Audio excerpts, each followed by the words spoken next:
Welcome to Kitchen Sink Dharma, and today I want to talk about the element of fire. So in Buddhist teachings, there's 4 elements and each of them represents sensory qualities. And in physical terms, the fire element refers to heat and energy in the body, and also to energetic processes like digestion. But it's also the element of transformation. And also in Buddhist teachings, fire is used as a metaphor to describe the way that we react to things, our reactivity. And it's easy to see this. For example, we talk about the heat of anger.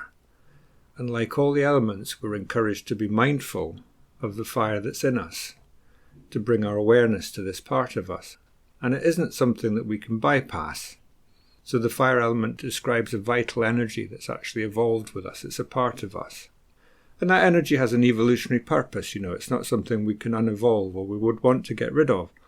But we can bring awareness to it. We can bring awareness to all of these energies. So, for example, we can recognize moments of anger and we can feel the heat of it in the body. Even though we don't have to actually act it out, if the time's right, we can investigate it. We can know it's there. Right below the surface, there might be something else. There might be hurt or fear. And we can explore these patterns within ourselves. Or we can simply just notice it arising and disappearing, and just seeing the reality of impermanence through the fire element, and feeling it in the body, releasing it from the body. And there's a refrain that comes up in the most famous teaching about mindfulness, the teaching on the 4 foundations of mindfulness, where it talks about how we're encouraged to be mindful internally and to be mindful externally, and to be mindful both internally and externally. And that means being aware of the fire, if you like, that's within us, but also all the fires, all the conflict, all the anger in the world around us, and just to be aware of how our internal fires interact with the outside fires, the fires in the outside world. So, for example, if you just read the news and notice how that feels, how the conflict brings up conflict in yourself, that's what this is about, that kind of thing. Most importantly, it's about recollecting that we're not completely separate from the world. It's the same fire that's in us that's with other people.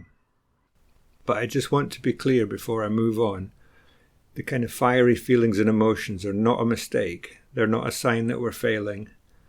And it's not about saying the fire element is a bad thing. It's just there. And I've made this point before in different ways. This is just part of the fabric of our experience. So, for example, anger will arise in me sometimes, and if I can actually be mindful of it, if I can notice it arising and passing and maybe investigate what lies underneath it, what it's telling me, then it's a source of waking up energy. It's actually fuel for growth. Of course, I'm not always mindful of it. None of us are. When it's mindless anger, when it's clung to, when it's denied, when it's repressed, then it becomes a source of unnecessary suffering. And we don't learn from it. We just carry on in a cycle of suffering. And it perpetuates the whole cycle of craving and clinging and reacting. And now reacting to whatever comes up is the problem.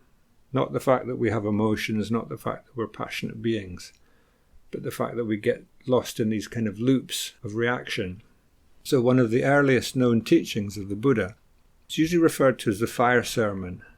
And at that time in India, a lot of people worshipped fire.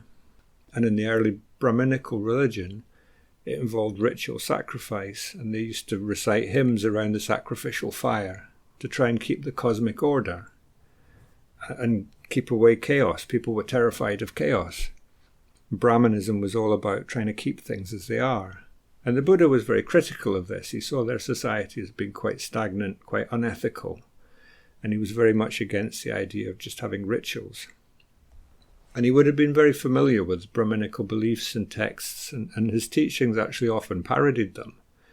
And he used the metaphor of fire to make a point about the way that we react to things. So in the fire sermon, he talks about our senses and our response to sensory information, and about how these are burning with the fires of greed and hatred and confusion. And that it's something we're not actually aware of most of the time. It's very much a pre-conscious process. It's happening at a very primitive, basic level in our minds. It actually starts to happen even before any thoughts or emotions are formed. And then the moment our senses engage with an object, then the greed, the hatred, the confusion actually colour our experience. So it's about how we perceive the world at a very fundamental level. And we keep adding fuel to the fire. And reactivity is a really deeply ingrained habit. And our whole consciousness is conditioned by it. So whatever information reaches our conscious mind from our senses has already been shaped. It's already been reacted to. We've already labelled it as something that we want or we don't want.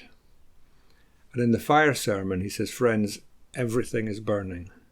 And he goes through all the senses, eye consciousness, eye contact, ear consciousness, ear contact, and so on. Whatever is pleasant and whatever is painful is burning with the fire of greed and hatred and delusion. Everything is burning.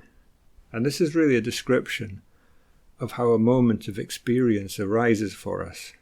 So much of our waking life is spent just wanting things and not wanting things, liking things and not liking things, and we're burning with discontent. And we don't need to judge ourselves harshly for this. It's something that arises from our confusion, our individual confusion and our collective confusion. And the task, if we choose it, if we're practicing, is to discover and understand this whole cycle of confusion and pain. So in the fire sermon, he talks about how the impact of all of this is sorrow, lamentation, pain, grief, despair. And if we can see it clearly, we can start to untangle it. And we can begin to put out the fires of greed and hatred and confusion. And I'll say this again because it's important to understand. Emotions arise, passion will arise, that's quite natural. But it also fades, it also disappears. And with that fading, we're liberating. So in watching the fires inside us arise and disappear, we're liberated. And in knowing what it feels like when greed and hatred fade away, we're liberated, we're freed. And just in allowing everything to arise and pass away, moment to moment throughout the day, that's how we experience a way of living that's very steady, a taste of balance, if you like. We can learn to allow our inner and outer experiences just to arise, just to happen, without getting all tangled up in them. And this takes time, takes practice. There's no easy escape, there's no quick escape from suffering. Because these fires are burning at a very primitive level, a very pre-conscious level. And that's why we practice day after day. And that's why we slow ourselves down and tune into the body. And we bring mindful awareness to our experience, to our moment-to-moment experience. Noticing how we react to things. And eventually becoming disenchanted by this whole exhausting treadmill that we're on. And it brings me to the subject of nibbana, which is a Pali word, or nirvana. You might know the word nirvana if you want to say it in Sanskrit. It's nirvana. And I used to think that this described a kind of Buddhist heaven, a state of perpetual bliss. But nirvana it's not a description of a blissful state. It literally means gone out. It means the fires of greed and hatred and delusion or confusion have gone out. They've been extinguished. It's like a candle being blown out. It's like a fire that's run out of fuel. So with nibbana or nirvana, the fires of greed and hatred and confusion have been extinguished, and we're no longer getting carried away in spirals of overthinking and obsession. We're no longer perpetually unsatisfied, perpetually irritated. We're no longer just thinking about the past and the future all the time to avoid being in the present moment. Instead we're conscious, we're open, we're present. We're tuned into our experience, our embodied experience. And we're aware of whether the experience is pleasant or unpleasant or neither. But instead of unconsciously reacting to it, we're aware of it. So it's really important to look at our relationship with the word nibbana or nirvana. Because for many of us, it's the reason why we practice. So the path that we're on actually has a direction. It's not about creating a better self. It's about stopping feeding the fire. Nirvana isn't really a noun, it's more of a verb. In fact, it's an intransitive verb. In other words, it doesn't have an object. It just literally means gone out. So the fires of greed and hatred and confusion are just extinguished. And in Indian metaphysics, fire is bound to its fuel. It's connected to its fuel, and it's liberated when there's no more fuel. There's no more compulsion, if you like.